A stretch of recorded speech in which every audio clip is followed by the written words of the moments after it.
A few years earlier, Delany heard the church bells ring when the 14th Amendment had been passed, but it was a hollow sound. He saw a freedman, unable to read, show up at the Freedmen's Bureau with great baskets. The word registration sounded not much different from that other word, provisions. The Republicans' vampire-like bite into the state's ebbing lifeblood blinded them to that emerging menace and giant, the old Southern Democrats and their gun-toting right-wing rabble. Delany saw this disastrous collision coming.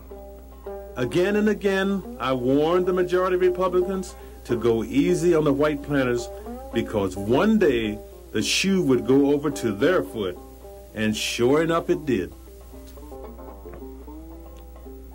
Delany ran for lieutenant governor in 1874 on an independent reform Republican ticket, getting 64,000 votes as the corrupt Chamberlain won.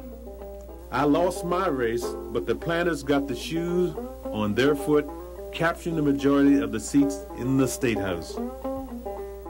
Delany was made a justice of the peace in Charleston when, as the gubernatorial election drew near in 1876, was indicted, courtesy of Governor Chamberlain, for misusing the funds of a dirt-poor black church. Hardly.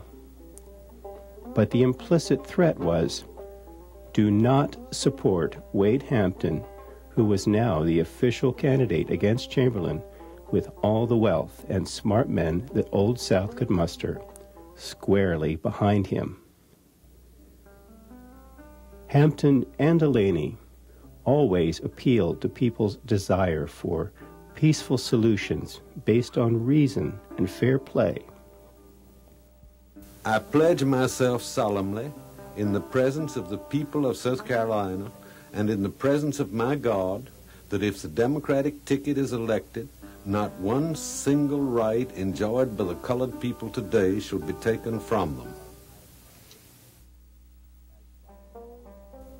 As violence increased, the extreme Democratic clubs secretly assigning one man to personally bribe or scare one freedman from voting. As Chamberlain's campaign promises grew more grotesque and desperate, Delany announced for Wade Hampton in September 1876, immediately putting his life at risk. Freedmen, I told one and all, were serving a new master now, the carpetbaggers.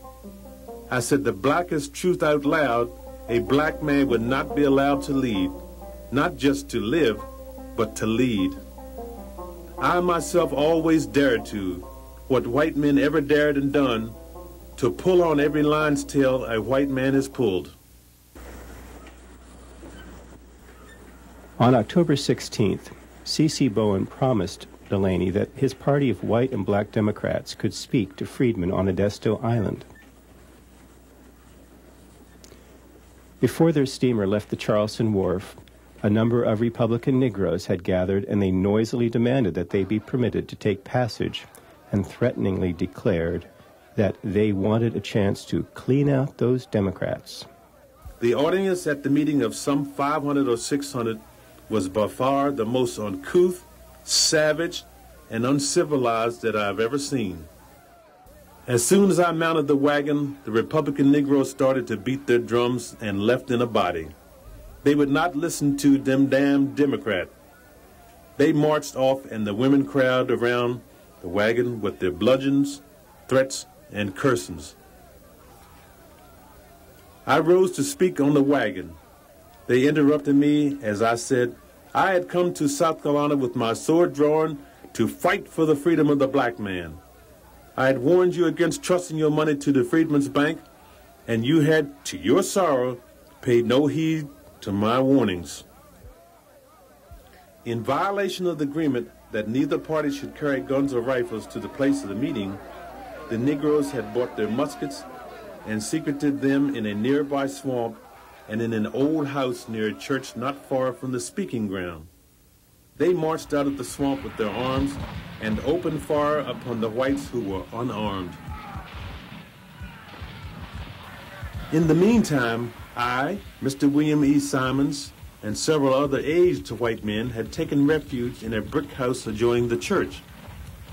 The Negro militia charged out of the swamp, surrounded the brick house, and tried to batter down the door.